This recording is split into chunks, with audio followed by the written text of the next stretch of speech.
Okay, we're in volume 4. It's the one with David and Goliath on the front. The Bible story by Arthur S Maxwell. Let me get my brain straight. Okay, we're part 2, story 9, Play the Man. I wonder what this is about. This is a weird title. Okay. Not all of David's kind deeds were appreciated. One of them got him into a lot of trouble.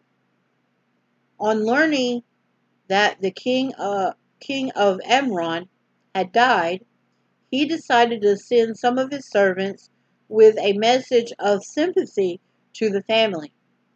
He wanted the new king, Hanan, to know that he had not forgotten his father's when he was kindness when he was hiding from Saul. But when David's servants arrived in Haman, in Ammon, Ammon, they were treated as spies, not friends. Said the prince of Haman to Hanan, thinkest thou that David doeth honor thy father, that he hath sent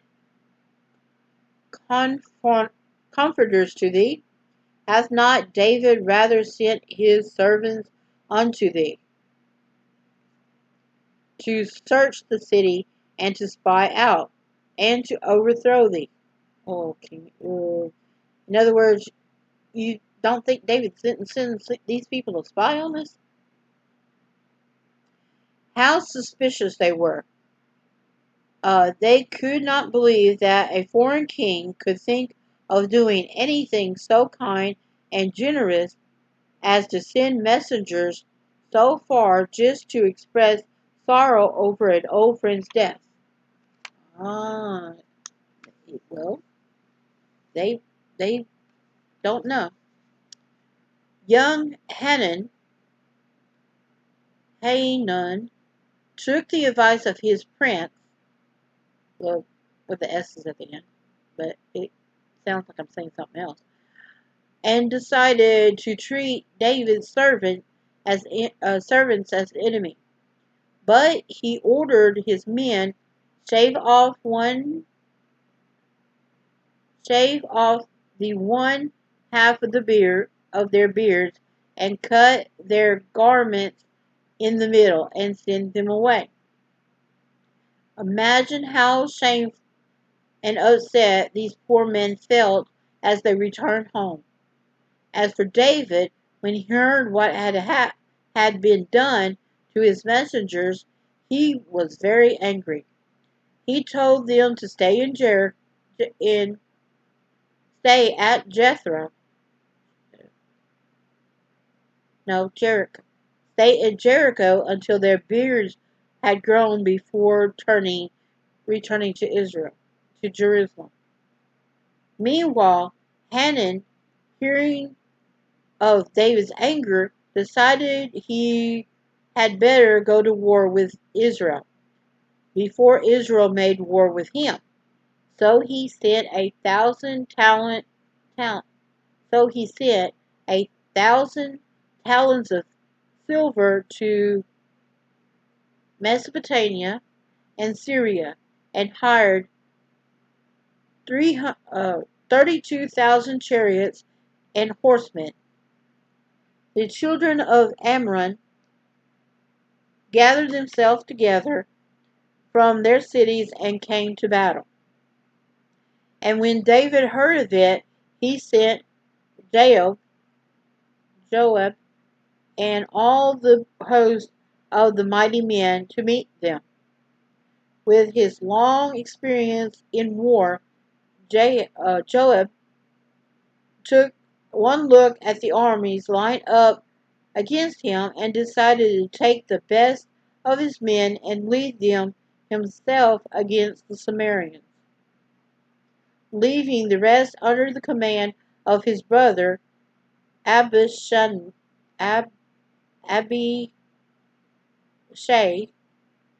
to attack the Amorites.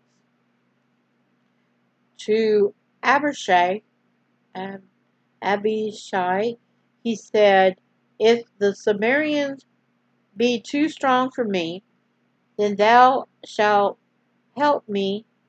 But if the children of Ammon are too strong for thee, then I will come and help thee." Then to all his soldiers he gave this glorious message. Yeah, glorious message. "Be of good cheer, and let us play the men for our people and for the cities of our God. And the Lord do that which seemeth good." As the men of Israel went forth to fight that day, these great, cha- challenging words kept ringing in their ears.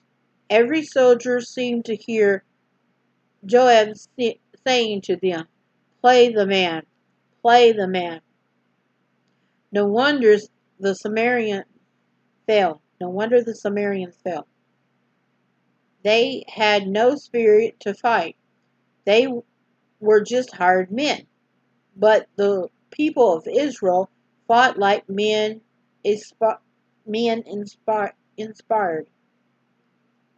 And when the children of Ammon saw that the Samaritans fled, they fled also before Abishai, Abishai until they reached the safety of their fortress of Rabbah, Rabbah, R-A-B, Rab, B-A-H, Rabbah.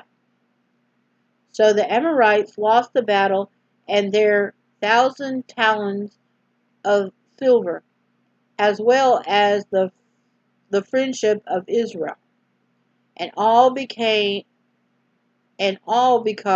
of their foolishness in treating the servant of David so rudely.